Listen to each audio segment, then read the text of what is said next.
suka na nzela te, nakoma kino na suka ya mobembo na ngai. Bongo yulaka kingai, ete okotikanga te, ete okozala na ngai kino suka ya nzela.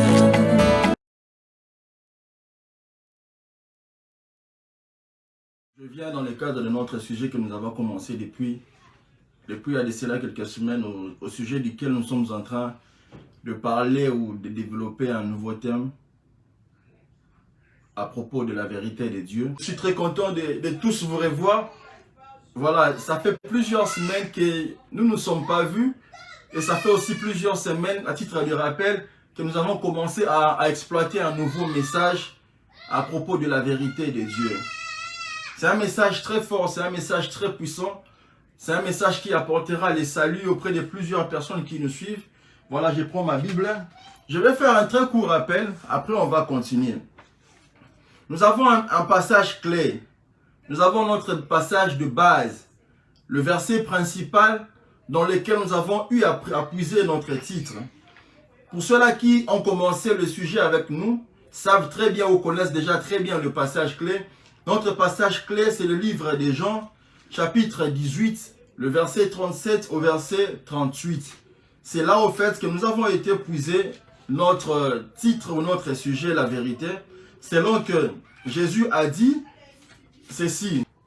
Parce qu'en titre de rappel, c'était lorsque Jésus avait été arrêté et qu'on avait conduit Jésus auprès de Ponce Pilate, afin que ce dernier puisse être celui qui va juger Jésus, de sorte qu'il soit aussi celui qui va proclamer la sentence de Jésus. Mais pendant leur conversation, pendant que Ponce Pilate était en train de juger Jésus, il a posé une question à Jésus. Voilà ce qu'il avait dit à Jésus. Je lis Jean chapitre 18, verset 37. Pilate lui dit, « Tu es donc roi ?» Et Jésus répondit, « Tu l'as dit, je suis roi. Je suis né et je suis venu dans le monde pour rendre témoignage à la vérité. » Voilà, Jésus dans sa réponse, selon que Pilate lui a posé la question de savoir s'il était roi, Jésus dit effectivement je suis roi. Et d'ailleurs, je suis né, je suis venu dans ce monde pour rendre témoignage à la vérité. Ah, la réponse de Jésus n'était pas si claire. Chose qui a poussé Pilate de poser la deuxième question au verset 38, il dit, Pilate lui dit, qu'est-ce que la vérité? Parce que Jésus avait dit qu'il était venu rendre témoignage à la vérité. Et parce que Pilate n'avait pas compris en clair ce que voulait dire la vérité, il a posé la question à Jésus, voulant savoir c'est quoi en fait la vérité. Parce que Jésus avait évoqué la question de la vérité. Pilate voulait aussi, s'était intéressé à cette réponse. Il a posé la question de savoir, mais qu'est-ce qu'est la vérité? Mais malheureusement, par rapport à Pilate, lorsqu'il a posé la question, il aurait dû attendre la réponse de Jésus. La Bible dit ceci. Après avoir posé la question, ou après avoir dit cela, il sortit de nouveau pour aller vers les Juifs et il leur dit, je ne trouve aucun crime en lui. C'est-à-dire, Pilate n'a pas attendu la réponse de Jésus. Pilate n'a pas attendu que Jésus lui réponde. Mais je vais revenir au verset 37, il y a quelque chose d'intéressant. Lorsque Jésus dit, je suis né, je suis venu dans le monde pour rendre témoignage à la vérité. Jésus ajoute ceci disant, quiconque est de la vérité, quiconque est de la vérité, écoute ma voix. Ah, Jésus dit, il est né, il est venu dans le monde pour rendre témoignage à la vérité. Et il ajoute en disant que quiconque est de la vérité, écoute sa voix. C'est-à-dire, lorsque vous lisez la réponse de Jésus, vous comprenez que nous avons des groupes de gens.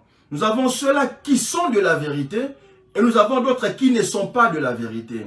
Maintenant, ceux-là seulement qui sont de la vérité arrivent à écouter la voix de Jésus, arrivent à comprendre le message de Jésus. Ceci prouve à suffisance qu'il n'a pas été donné à tout le monde d'aimer la parole de Dieu, de comprendre la parole de Dieu et même d'écouter la parole de Dieu. C'est-à-dire, il y a un groupe de ceux-là qui sont de Dieu et il y a un groupe de ceux-là qui ne sont pas de Dieu. C'est là que nous sommes allés insister pour dire que toi qui mesures ta foi par rapport aux autres, tu commets une erreur. Parce que tu ne sais pas si et seulement si la personne à travers laquelle tu mesures ta foi, si cette personne-là est du groupe de ceux-là qui sont des dieux ou de ceux-là qui ne sont pas des dieux. Parce que je vous ai dit, parlons de la vérité, nous n'allons pas forcer. Parce qu'à partir du moment où nous parlons de la vérité, je sais et nous savons qu'il y a un groupe de ceux-là qui sont de la vérité, qui vont non seulement écouter, mais qui vont comprendre aussi qu'ils ont affaire à la vraie parole de Dieu, qu'ils ont affaire au vrai message de Dieu. Donc nous avons de ceux-là qui sont de la vérité, qui sont capables d'écouter la parole de Dieu, et d'autres qui ne sont pas de la vérité. Maintenant, pourquoi on a voulu parler de tout ça? Qu'est-ce qui nous a motivés à parler de la vérité? Lorsque vous allez lire, en passant le livre de Osée chapitre 4, verset 6, je m'excuse, Osée 4, 6, la Bible dit ceci, où Dieu dit dans la parole de Dieu que mon peuple est en train de périr faute de connaissances. Au fait, Dieu était en train de manifester une certaine inquiétude, une certaine tristesse à l'égard de son peuple ou vis-à-vis de son peuple qui périssait, non pas parce que c'était l'heure pour eux de mourir, mais seulement parce qu'il leur manquait une connaissance, une certaine connaissance qui pouvait les aider à ne pas périr mais à vivre. Et nous nous sommes dit, la Bible disant que mon peuple périt faute de connaissance, ce n'est pas si clair, c'est vague. Parce que ceux-là qui lisent attentivement la Bible vont se poser la question, mais de quelle connaissance il est question? Qu'est-ce qu'il nous faut connaître au fait afin d'éviter le péril? Est-ce qu'il nous faut connaître que Jésus avait existé? Est-ce que c'est de cette connaissance-là qu'il est question? Parce que plusieurs personnes, tous autant que nous sommes, nous avons une certaine connaissance biblique. Je dis bien biblique, mais je ne dirais pas une connaissance de la parole de Dieu. Mais nous avons tous une certaine connaissance biblique, mais que nombreux appellent une connaissance de la parole de Dieu. Plusieurs savent que Dieu existe. Plusieurs savent que le diable existe. Plusieurs savent que Jésus est venu à ce monde sauver ceux-là qui ont cru en lui. Et plusieurs savent que Jésus a été ressuscité. Voilà pourquoi il y a d'ailleurs plusieurs fêtes où nous fêtons la mort de Jésus, la résurrection de Jésus, la naissance de Jésus. Tout cela, je me dis, c'est en fonction d'une certaine connaissance que nous avons tous de la parole de Dieu. Mais maintenant, dans le livre de Osée 4, 6, lorsque la Bible dit que mon peuple périt faute de connaissance, de quelle connaissance il est question? Qu'est-ce qu'un homme de Dieu est censé connaître pour son bien? Parce que permettez que je vous dise, lorsque Dieu envoie un être sur cette terre, c'est pour un objectif. Et je ne pense pas que l'objectif pour lequel Dieu nous envoie, c'est seulement un objectif de manger, un objectif de boire ou de faire autre chose. Non, c'est pour que nous arrivions à accomplir la mission que lui attend de nous. Mais maintenant, comment arriverons-nous à connaître la mission, la vraie mission que Dieu a mise en nous, aussi longtemps que nous ignorons la vérité? C'est là où nous disons que notre sujet a une très très grande raison d'être. Maintenant, de quelle connaissance il est question? Qu'est-ce qu'un homme de Dieu, un enfant de Dieu, un serviteur de Dieu, tout celui qui est peuple de Dieu, est censé avoir comme connaissance qui pourra l'aider à éviter le péril? Par rapport à cette question, de vouloir savoir de quelle connaissance il est question, on va aller lire, ou nous sommes allés lire le livre de 1 Timothée chapitre 2, à partir du 2e au 3e verset, que nous allons lire maintenant. 1 Timothée chapitre 2, à partir du 2e au 3e verset. À ceux-là qui ont la Bible, à ceux-là qui lisent, lisez avec moi. Il est question de la parole de Dieu. Lisez avec moi 1 Timothée chapitre 2, à partir du 2e au 3e verset. Si vous avez trouvé, vous faites signe. 1 Timothée chapitre 2 à partir du 2e au 3e verset. Nous lisons. Je lis au nom de Jésus. Voilà. Verset 2. Pour le roi, pour tous ceux qui sont élevés en dignité, afin que nous menions une vie paisible et tranquille, en toute piété et honnêteté. Verset 3. Cela est bon et agréable devant Dieu, notre Sauveur, qui veut que, verset 4, qui veut que tous les hommes soient sauvés et parviennent à la connaissance de la vérité. Ah, nous comprenons que dans le livre de Osée 4, verset 6, lorsque la Bible dit, ou lorsque Dieu dit dans la Bible que son peuple périt faute de connaissance, nous nous sommes posé la question de vouloir savoir de quelle connaissance il est question, de quelle connaissance un enfant de Dieu est appelé à avoir afin d'éviter le péril. Mais maintenant, le livre de 1 Timothée 2, à partir du 3e au 4e verset, nous a donné la réponse.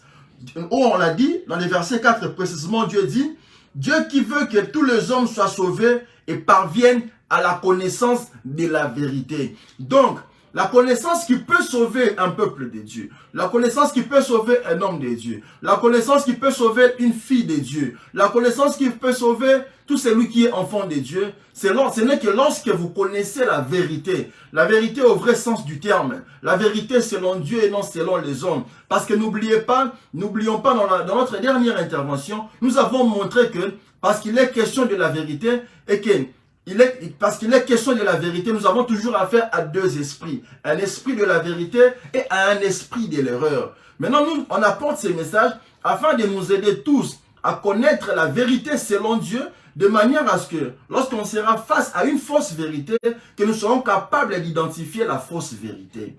Donc, nous comprenons que la connaissance qui peut sauver un homme de Dieu, un enfant de Dieu, ce n'est que la connaissance de la vérité.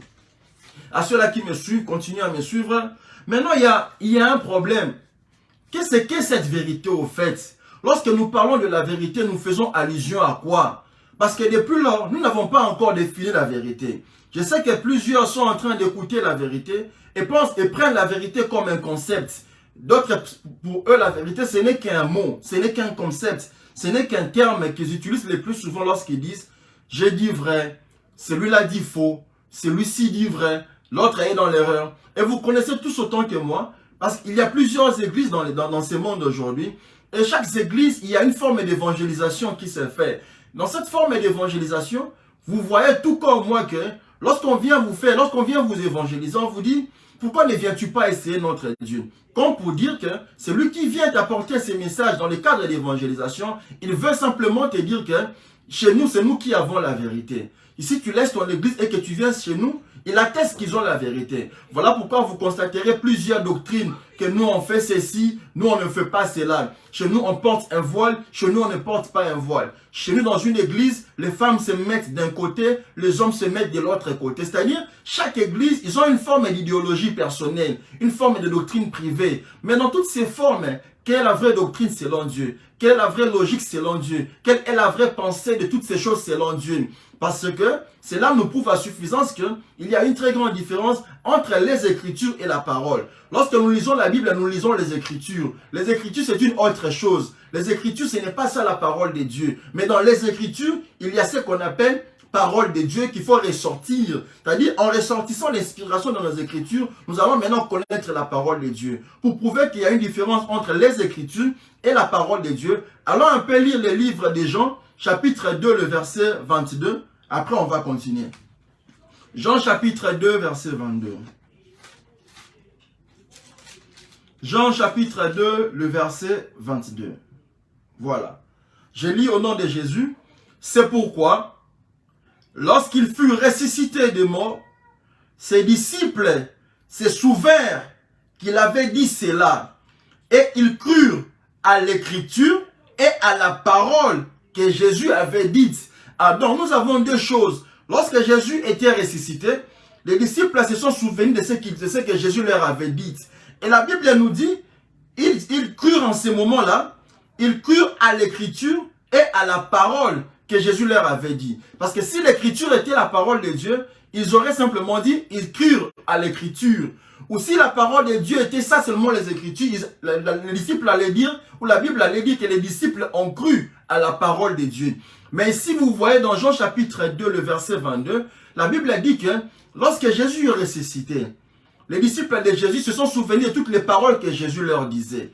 Et en se souvenant de toutes les paroles que Jésus leur disait, la Bible nous dit noir sur blanc, dans les disciples à ces moments-là, ils ont cru à l'écriture et à la parole de Dieu. Donc, nous avons l'écriture d'une part et nous avons la parole de Dieu de l'autre part. Ceci revient à dire que les écritures dans la Bible, ce n'est pas ça la parole de Dieu. C'est pourquoi vous verrez, parce que plusieurs personnes ont du mal d'abord à lire les écritures, cela a poussé à la naissance de plusieurs différentes doctrines. Selon que d'autres ont lu, ils ont compris de cette manière, d'autres aussi ont lu et ont compris de l'autre manière.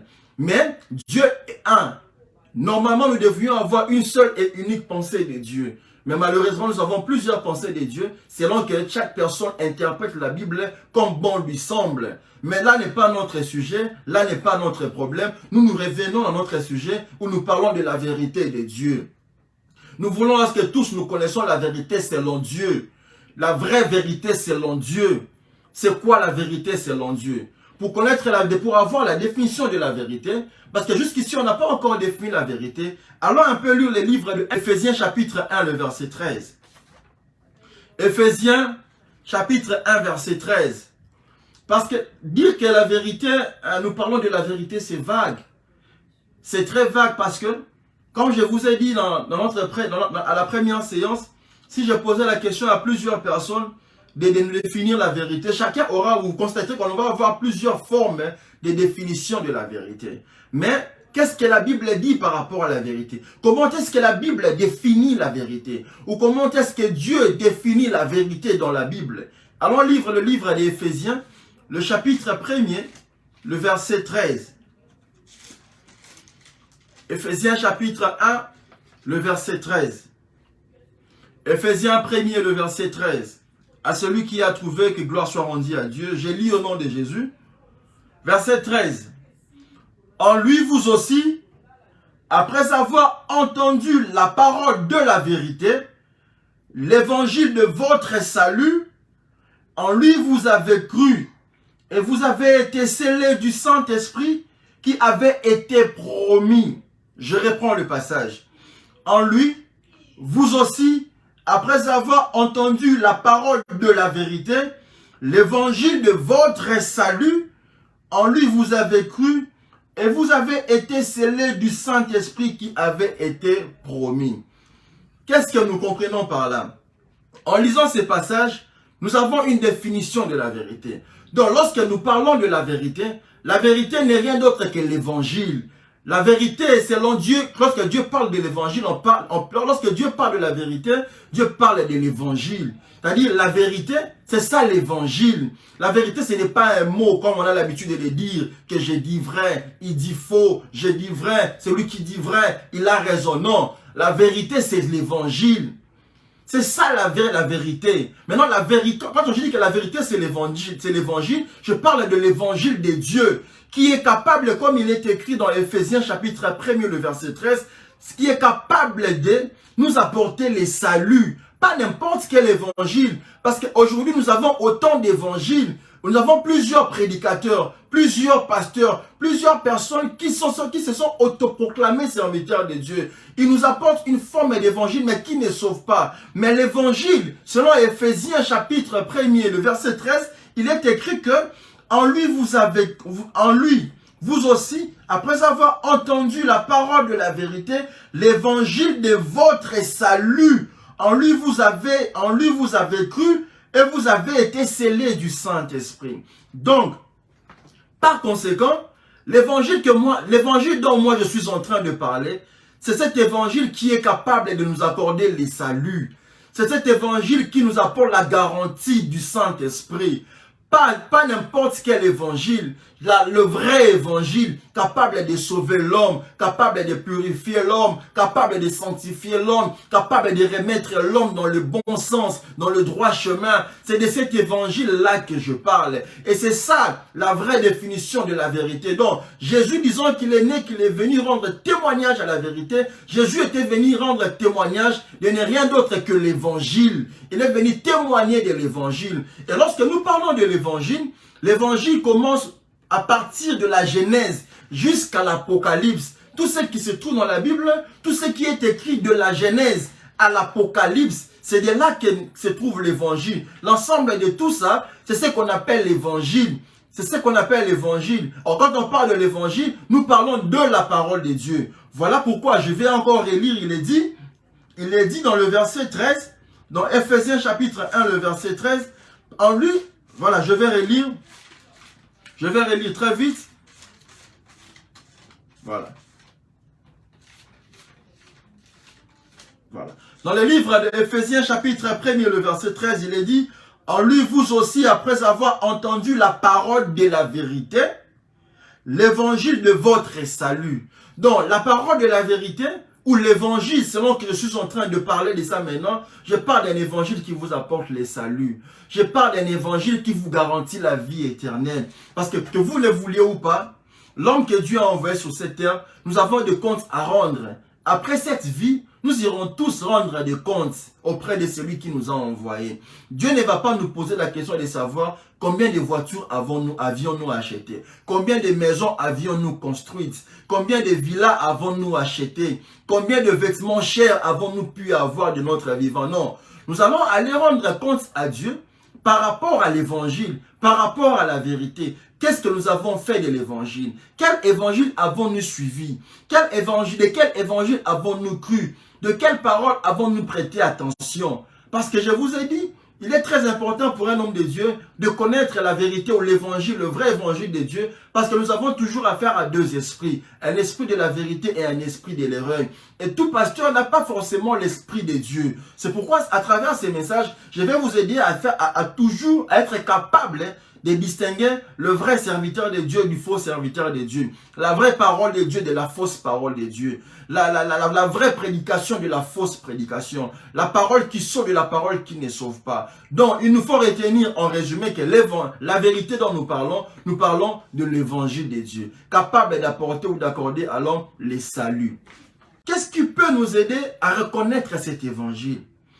Qu'est-ce qui peut nous aider lorsque nous écoutons une parole quelconque de Dieu?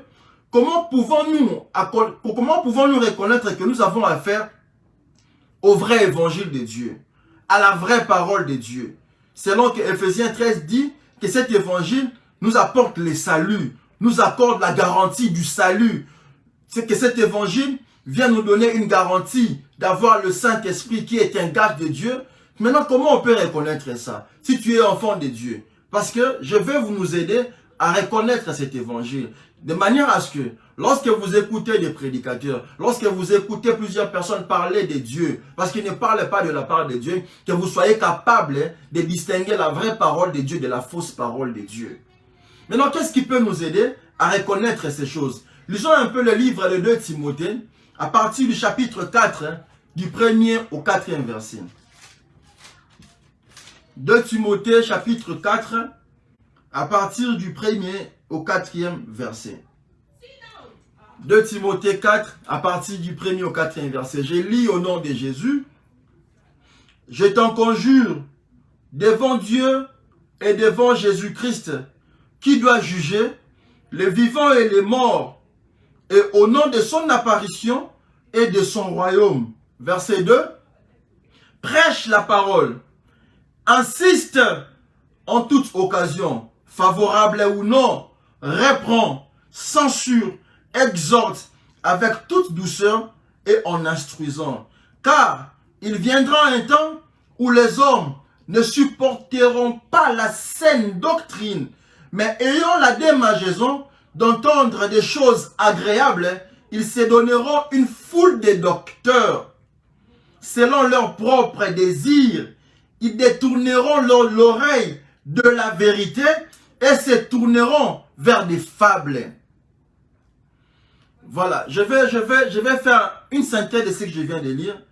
Dans le livre de 2 Timothée, à partir au chapitre 4, à partir du 1er au 4e verset, voilà ce qui est dit. Il est dit, prêche la parole, insiste en toutes circonstances, bonnes ou mauvaises, reprend, censure et exhorte avec douceur, mais en instruisant. Parce qu'il va venir un temps où les hommes n'auront plus le goût d'écouter la sainte doctrine, mais ils vont se livrer à plusieurs pasteurs, plusieurs docteurs, selon que j'aime écouter ceci, je n'aime pas écouter cela. Mais la Bible dit au verset 4, ces gens-là détourneront l'oreille de la vérité et se tourneront aux fables. Amen.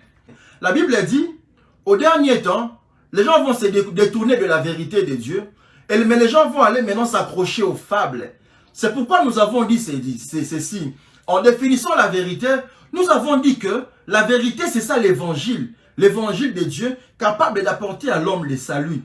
La vérité c'est l'évangile capable de sauver l'homme, d'accorder à l'homme la vie éternelle, de permettre à l'homme de recevoir le Saint-Esprit qui est une promesse de Dieu à travers ceux-là qui croiront en son Fils Jésus-Christ.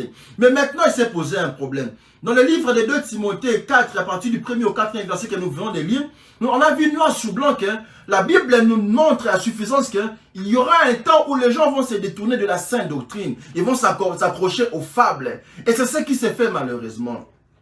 Nous avons des enfants des Dieu, parce qu'ils ne sont pas en mesure de connaître la vérité de Dieu, ils appellent toute parole, parole de Dieu.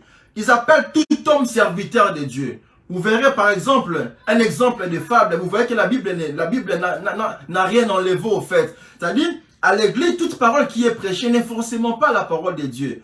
Nous allons à l'église, il y a de ces hommes qui ne nous racontent que des histoires, des contes de feu. Voilà pourquoi la Bible a dit, ils se détournent de la vérité, mais ils vont s'accrocher aux fables, ils vont accorder leurs oreilles pour écouter les fables. Selon que vous voyez des pasteurs qui disent, au lieu de nous prêcher la parole de Dieu, ils nous parlent de leur vie.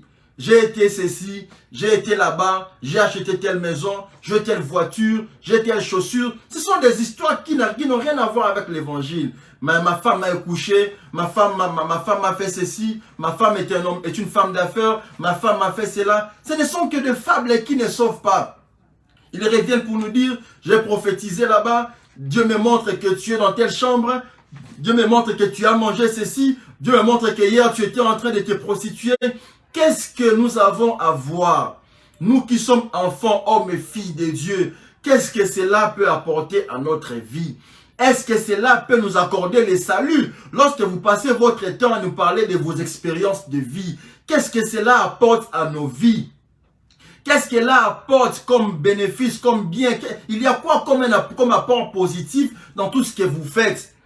La Bible dit, au dernier temps, le peuple de Dieu se détourne de la vraie vérité de Dieu, se détourne de la sainte doctrine et ils vont s'accrocher à des fables. C'est-à-dire, nous avons des femmes intelligentes et des hommes intelligents qui se réveillent le matin, qui quittent leur maison, qui vont à l'église, mais par manque de respect à ces gens-là, vous voyez des pasteurs qui se mettent, au lieu de prêcher la parole de Dieu, ils commencent à nous raconter leur vie. Ce qu'ils ont fait, les avoirs qu'ils ont, les richesses qu'ils ont. Mais ces richesses-là, qu'ils n'ont pu avoir que à travers notre argent, à travers nos dîmes, à travers nos offrandes. C'est comme ça qu'ils sont devenus riches. Mais ils se permettent par la suite de venir se vanter devant de nous que nous n'avons rien. Il nous faut continuer à croire encore à Dieu, à donner, dans l'espoir d'être enrichi après. Mais pendant que lui s'enrichit déjà présentement, non. Ce sont des fables. Ce n'est pas ça l'évangile. Ce n'est pas ça la parole de Dieu. La parole de Dieu apporte le salut. C'est une garantie de la vie éternelle. C'est ça la vérité selon Dieu. C'est ça la vraie vérité de Dieu. Lorsque vous écoutez la parole de Dieu, vous sentez en vous que vous avez affaire à une vie. La parole de Dieu est une vie. Lorsqu'elle est prêchée, vous ressentez en vous que ça parle de vous. Ça réveille en vous cet homme intérieur qui était corrompu afin de faire de cet homme intérieur un homme incorruptible. C'est ça la parole de Dieu. Et non aller à l'église qu'on se mette à vous parler des choses inutiles, des choses terrestres, des choses banales qui n'ont rien à voir avec Dieu. Maintenant qu'il est question des fables et qu'il est question de la vérité de Dieu qui est une sainte doctrine, la vérité de Dieu qui est un évangile capable d'accorder le salut à l'homme. Quelles sont les caractéristiques de cette vérité? Comment pouvons-nous reconnaître cette vérité? Qu'est-ce qui peut nous aider à savoir que nous avons affaire à une vraie vérité lorsque nous écoutons seulement? Pour ça, allons un peu lire le livre de 1 Jean à partir du chapitre 1er, à partir du 5e au 6e verset. 1 Jean, chapitre 1, à partir du 5e au 6e verset. Quelles sont les caractéristiques qui puissent nous aider à reconnaître les vrais évangiles de Dieu? 1 Jean chapitre 1er, à partir du 1er au 5e verset. Je lis au nom de Jésus, verset 5. 1 Jean chapitre 1er, à partir du 1er au 5e verset. Nous lisons, voilà. La nouvelle que nous avons apprise de lui et que nous vous annonçons, c'est que Dieu est lumière et qu'il n'y a point en lui de ténèbres. Si nous disons que nous sommes en communion avec lui et que nous marchons dans les ténèbres, nous mentons et nous ne pratiquons pas la vérité. La Bible dit que Dieu est lumière. Si nous disons que nous reconnaissons Dieu, il nous faut savoir que Dieu est lumière et que dans Dieu, il n'y a pas de ténèbres. Mais lorsque nous croyons en Dieu, si nous continuons à marcher dans les ténèbres, là, la vérité de Dieu n'est pas en nous. Alors, nous comprenons par là, la vérité de Dieu est une puissance. Elle est capable, ou lorsqu'elle vient dans la vie d'un homme, c'est pour enlever les ténèbres qui existaient dans l'homme. La vérité de Dieu est une lumière. En d'autres termes, l'évangile de Dieu, c'est une lumière. Lorsque ça vient dans la vie d'un homme, c'est pour effacer les ténèbres. C'est pour que les ténèbres ne soient plus. Et j'aime ce qui est écrit. Il est écrit, si nous disons que nous sommes en communion avec lui, lui qui, l'évangile, qui est une lumière, et que nous marchions dans les ténèbres, nous mentons. La Bible dit, si quelqu'un dit qu'il est enfant de Dieu, il est serviteur de Dieu, il a Dieu, il a la lumière de Dieu. Mais lorsque nous constatons dans sa vie, et lorsque nous remarquons les ténèbres dans sa vie, c'est un menteur.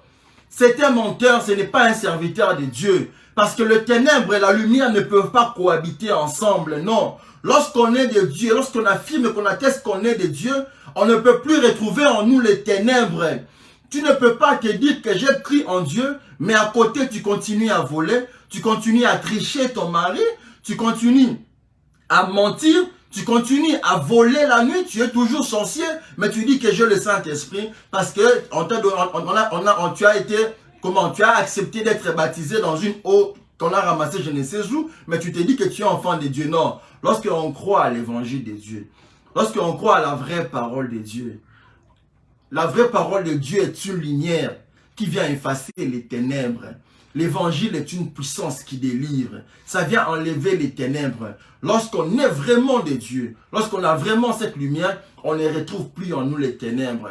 C'est pourquoi aujourd'hui, vous voyez ces gens-là, ils font n'importe quoi et ils vous diront ne touchez pas à mes oins, ne touchez pas au oin de l'Éternel. Non, la Bible elle est claire. Lorsqu'on est vraiment de Dieu, il n'y a plus de ténèbres en nous. Il n'y a plus de ténèbres en nous. Fini l'adultère, fini la prostitution, fini les débauches, fini les vols, fini le mensonge, fini l'escroquerie, fini tout ce que vous connaissez là. Ces choses-là ne doivent plus exister. Maintenant, lorsque vous voyez un serviteur de Dieu, voleur, menteur, adultère, prostitué, un homme pervers, un menteur, un escroc, il n'est pas de Dieu. Ce n'est pas un serviteur de Dieu. Quoi qu'il puisse faire, quoi qu'il puisse dire, quel que soit le temps qu'il passe en jeûne, quel que soit le temps qu'il passe à lire la Bible, non, la vérité n'est pas encore à lui. Parce que la vérité, lorsque vous avez la vérité en vous, la vérité est une lumière. À partir du moment que la vérité c'est un évangile, la vérité est une lumière qui vient enlever en vous les ténèbres, qui vient effacer les ténèbres en vous. C'est ça la vraie vérité de Dieu. C'est-à-dire, ceci est une des caractéristiques étant des moyens de reconnaître le vrai évangile de Dieu. Le vrai évangile de Dieu étant une lumière, ça vient pour effacer les ténèbres. Donc lorsque nous constatons qu'un homme est toujours dans les ténèbres, il est facile maintenant de poser un diagnostic pour dire qu'il n'est pas encore de la vérité ou il n'a pas encore la vérité en lui. On peut donner une deuxième caractéristique qui puisse nous aider à reconnaître la vérité. Ça sera notre dernier passage pour aujourd'hui. 1 Pierre chapitre 1 à partir du verset 22. 1 Pierre chapitre 1 à partir du verset 22. 1 Pierre chapitre 1 à partir du verset 22. Nous lisons au nom de Jésus-Christ. 1 Pierre 1 verset 22. Je lis. Ayant purifié vos âmes en obéissant à la vérité, pour avoir un amour fraternel, sincère, aimez-vous ardemment les uns les autres de tout votre cœur. La Bible dit, ayant purifié vos âmes en obéissant à la vérité. Donc, la vérité de Dieu purifie l'âme. Sa vérité, ce n'est pas un slogan. La vérité, ce n'est pas un mot. La vérité, ce n'est pas un terme ou une expression simple. Non. La vérité de Dieu a pour mission, parce que c'est l'évangile, est capable, vient pour purifier l'âme de l'homme. Voilà pourquoi il dit, ayant purifié vos âmes en obéissant à la vérité. C'est lui qui a la vérité de Dieu en lui. La vérité de Dieu purifie son âme. Maintenant, pour que la vérité arrive à purifier votre âme, vous devez obéir à la vérité. Vous devez vous laisser conduire par la vérité. Quand je parle de la vérité, parce que nous avons déjà défini la vérité, vous savez que je parle de l'évangile. L'évangile ou la vérité de Dieu, c'est celle-là qui purifie l'âme. C'est pourquoi je vous ai dit, on ne peut pas dire qu'on a la vérité en nous et continuer à vivre dans les ténèbres, continuer à poser des mauvais actes, continuer à être menteur, à être un homme impudique, à être un escroc, à être un voleur, à être un adultère. Non, parce que la vérité de Dieu, la vraie vérité de Dieu, comme il est question de l'évangile, elle vient pour purifier l'âme de l'homme. C'est ça la vraie vérité de Dieu. C'est ça une des caractéristiques puissantes de l'évangile ou de la vérité selon Dieu. C'est pourquoi nous lisons 1 Pierre chapitre 4, 1 Pierre chapitre 1er à partir du 22e chapitre, du 22e verset. Je relis, je reprends. Ayant purifié vos âmes en obéissant à la vérité pour avoir un amour fraternel et sincère. C'est lui qui a la vérité, c'est un homme sincère, c'est une femme sincère, c'est une personne qui a de l'amour à l'égard de son prochain, mais un amour vrai, un amour qui n'est pas hypocrite, qui n'est pas étouffé par l'hypocrisie. Non, c'est une personne qui devient sincère. Lorsqu'il vous dit que je vous aime, je vous aime. Lorsqu'il vous dit que je veux vous soutenir, c'est sincère. Lorsqu'il vous apporte une aide, un soutien quelconque, que ce soit financier, matériel ou moral, il vous donne cela sincèrement. En fait, c'est du plus profond de son cœur que cela vient. C'est une personne comme ça. Comment? Ce n'est qu'une personne comme ça. Lorsque vous remarquez de telles personnes, vous pouvez dire qu'il a en lui la vérité. Et si aussi vous pensez avoir la vérité, commencez par faire un auto-jugement. Est-ce que vous êtes sincère dans vos dires? Est-ce que vous êtes sincère dans vos pensées? Est-ce que vous êtes sincère à l'égard de vos amis? Est-ce que vous êtes sincère à l'égard de vos frères?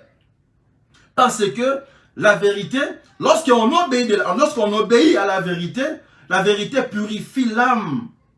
Je continue, verset 23. Puisque vous avez été régénérés, non par une sémence corruptible, mais par une sémence incorruptible, par la parole vivante et permanente de Dieu. La vérité de Dieu purifie l'âme. La vérité de Dieu régénère l'homme. On ne peut pas prétendre être de la vérité, mais continuer à faire des choses méchantes ou de mauvaises choses qui n'ont rien à voir avec la parole de Dieu. Non. La vraie parole de Dieu, la vraie vérité de Dieu, elle est celle qui purifie l'homme, qui purifie l'âme de l'homme. Elle est celle qui régénère l'esprit de l'homme. C'est-à-dire, ça enlève tout ce qui était corruptible en l'homme et ça met en l'homme des choses incorruptibles. Un serviteur de Dieu, la vraie pensée de Dieu, la vraie parole de Dieu, ou celui qui sert Dieu honnêtement, sincèrement, celui qui a vraiment la vérité, c'est simple de reconnaître cette personne. Cette personne-là ne ment pas, cette personne-là ne vole plus, cette personne-là ne triche plus sa femme ou son mari, cette personne-là ne scroque plus, cette personne-là n'est pas sorcier, cette personne-là ne passe sa vie qu'en posant des bonnes actions. Si jusqu'aujourd'hui vous continuez à poser des mauvaises actions, vous êtes voleur, vous êtes envieux, vous êtes orgueilleux, vous êtes menteur, vous êtes un impudique, un idolâtre, vous êtes un sorcier, un magicien et vous prétendez avoir la vérité en vous, c'est une erreur. Vous n'êtes pas de la vérité. Parce que la vraie vérité de Dieu régénère, sanctifie, purifie l'âme. C'est ça la vraie vérité de Dieu. C'est ça la vérité selon Dieu. Parce que quand on parle de la vérité, selon Éphésiens 1 chapitre 13, nous avons dit que la vérité de Dieu, c'est ça l'évangile. Et quand on parle de l'évangile, on va de l'Ancien Testament à l'Apocalypse. Parce que pour d'autres, lorsqu'ils lisent les livres de Genèse, pour eux c'est une histoire. C'est comme s'ils lisaient une histoire que Dieu avait créé ceci, Dieu avait créé cela, il lit un matin, il lit un soir, ce fut le premier jour. Dieu a créé les animaux, Dieu a créé les hommes. Pour d'autres, c'est une histoire. Et pour d'autres, lorsqu'ils lisent l'Apocalypse, je connais certaines personnes qui jusqu'aujourd'hui ont peur de lire l'Apocalypse alors que ça leur fait peur. Mais ils ne savent pas que c'est l'ensemble de tout ça qu'on appelle l'évangile. Il y a une pensée de Dieu dans chaque écriture. Lorsque vous lisez qu'au commencement, Dieu crée les cieux et la terre, c'est une écriture qui renferme en elle la pensée de Dieu. Cette pensée de Dieu qui est renfermée dans cette écriture, c'est ça l'évangile de Dieu. Comme il le dit par exemple, au commencement, Dieu créa les cieux et la terre. Dieu n'a pas créé un ciel, Dieu a créé autant de ciels qu'on a appelés aux cieux, les cieux. Voilà pourquoi dans la prière de notre Père, nous disons, notre Père qui est aux cieux. Mais pour ce qui est de la volonté, on dit, que ta volonté soit faite sur la terre comme au ciel. C'est-à-dire, il y a autant de cieux, mais Dieu s'est choisi un ciel où il a placé son trône. Maintenant, la question est, si Dieu a créé autant de cieux, lui-même Dieu est dans quel ciel? S'il y en a autant, il y en a combien? Et parce qu'il y en a autant, Dieu il est dans quel ciel? Parce que tout le monde veut aller au ciel, mais personne ne sait si Dieu se trouve dans quel niveau de ciel. Il est dans quel ciel? Et la Bible dit, au premier jour, Dieu séparera les eaux qui sont en bas des eaux qui sont en haut. Lorsqu'on va poser la question à savoir, montrez-nous les eaux qui sont en haut. Il y a quelqu'un qui m'a dit que non, c'est l'eau de la pluie. Moi, j'ai dit non. Déjà, la science te contredit parce que la science qui dit, la pluie, l'eau de la pluie, se forme par évaporation, c'est-à-dire il y a le soleil qui crée une évaporation. Lorsqu'il y a condensation de l'eau dans le nuage, c'est alors que vient descendre la pluie. C'est-à-dire il n'y a pas l'eau, l'eau de la pluie ne vient pas d'en haut, mais ça vient d'en bas, par évaporation d'eau. Maintenant, l'eau d'en haut se trouve où? Je vais relire le passage de 1 Jean Genèse chapitre 1er. On va essayer de lire ça calmement et on va finir. La Bible dit au commencement, Dieu créa les cieux et la terre. La terre était informe et vide. Dites-moi, c'est la première fois que Dieu est en train de créer la terre. Si la terre était informe. Or, pour parler d'une informité, on a comparé un corps à un autre corps. Maintenant, Dieu vient de créer pour la toute première fois la terre. Mais la Bible nous dit que la terre était informe. Si la terre était informe, elle était informe par rapport à quoi? Devons-nous aller dire plus loin? Est-ce qu'il existait une autre terre quelque part? Selon qu'on a comparé la première terre et celle que Dieu venait de créer, ce sont des questions qu'il faut se poser. Tout ça revient à dire que dans chaque écriture, il y a une pensée de Dieu qui mérite d'être expliquée, qui mérite d'être exprimée. Et lorsque vous ne connaissez pas encore ces choses, vous êtes ignorant de la vérité. Or, dans le livre de Jean chapitre 8, verset 32, il est dit, vous connaîtrez la vérité et la vérité vous affranchira. C'est-à-dire, à partir du moment où vous ignorez encore ces choses, où vous ne connaissez pas encore la vérité, parce que c'est la vérité qui est censée nous affranchir, c'est-à-dire vous êtes mort, vous restez esclave et vous allez mourir esclave. Voilà, pour aujourd'hui on va finir ici. On va continuer les jours qui vont suivre. Je remercie tous ceux-là qui ont été présents, qui nous ont suivis. N'oubliez pas, nous sommes en train d'exploiter un thème, la vérité des dieux. C'est ça le thème que nous exploitons. Et aujourd'hui, c'était notre troisième intervention. Et on a une première et deuxième intervention.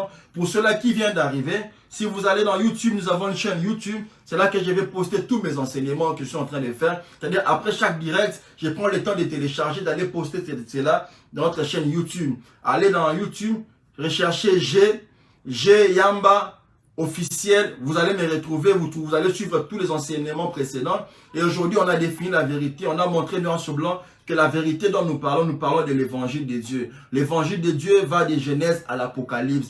Et dans de Genèse à l'Apocalypse, ce sont des écritures que nous lisons, mais dans ces écritures, il y a une pensée de Dieu que nous sommes en train de ressortir. C'est là qu'on a dit la vraie vérité de Dieu, le vrai évangile de Dieu purifie l'âme, le vrai évangile de Dieu vient pour régénérer l'homme, faire de l'homme un être nouveau, une nouvelle créature, une nouvelle création qui n'a rien à voir avec un homme corruptible qu'il était, mais qui devient un homme incorruptible. C'est donc que cet homme passera sa vie à ne obéir que à la vérité. Soyez bénis, on va faire la prière de clôture. On nous revoit le prochain dimanche où on va continuer avec notre thème. Éternel mon Dieu, je te remercie, je te dis merci. À toi qui as permis à ce que ces moments soient pour nous disponibles.